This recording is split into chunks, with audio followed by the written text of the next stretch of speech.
Some people think Navy as ships, but ships can sail. To bring the offensive capability to some faraway land, you need the airplanes to get that ordnance on target. And that means jet aircraft that can fly that distance and come back safely. And without launch and recovery, without those catapults, without those recovery systems, that couldn't be done. Wouldn't be done. We would not have naval tactical aviation without launch and recovery.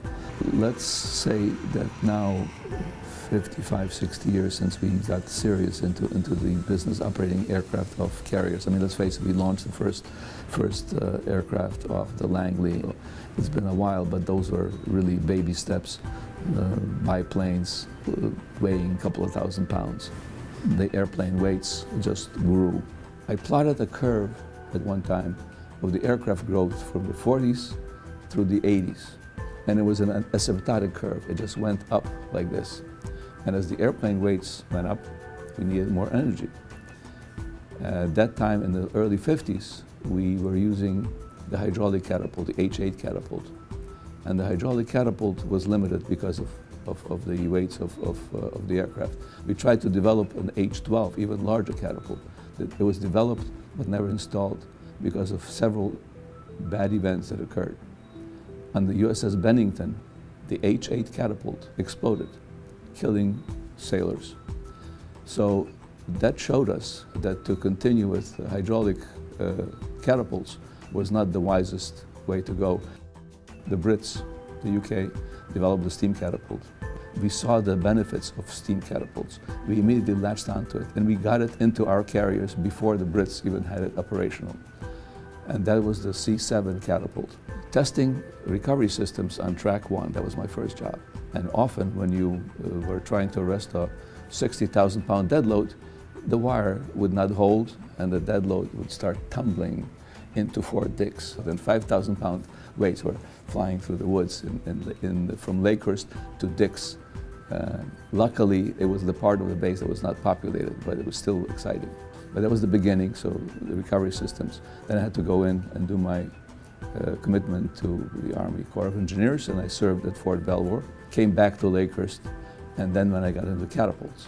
At that time, we were developing a catapult for the Enterprise, again, driven by the need for more energy, and we decided to develop the internal combustion catapult.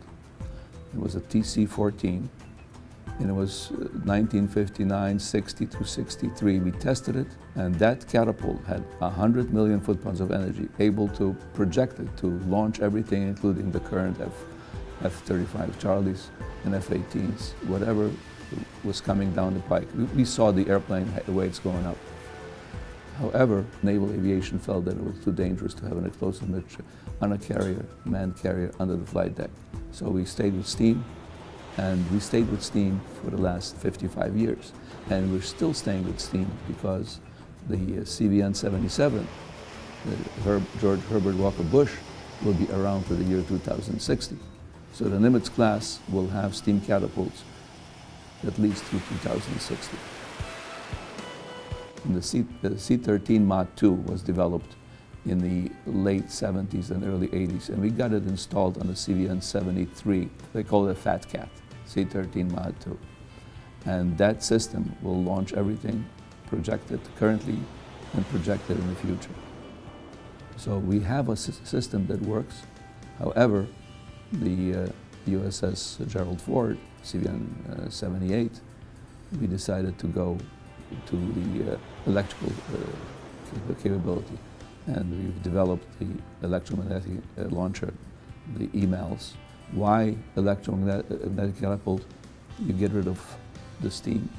Each steam catapult shot uses about a heavyweight shot over 1,200 pounds of water, which has to be purified and generated on board carriers. You can even impact sailors' ability to get showers because it's all eaten up by the catapults. Going electric, it's cleaner, and in addition to losing all that generated water of a carrier. Why am I still around after 55 years? Well, it's really a long story, but I was born in Ukraine.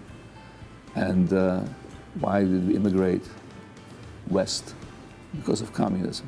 And we were able to get a visa to come to the States in '49, and I saw so much ugliness as a young boy. I felt that if I can contribute to the strength of this nation and make those launch and recovery systems as robust and as good as I can, that's my contribution. If you feel that you're contributing, stay with it. Do the best you can, make sure that equipment works. That's why I'm still here.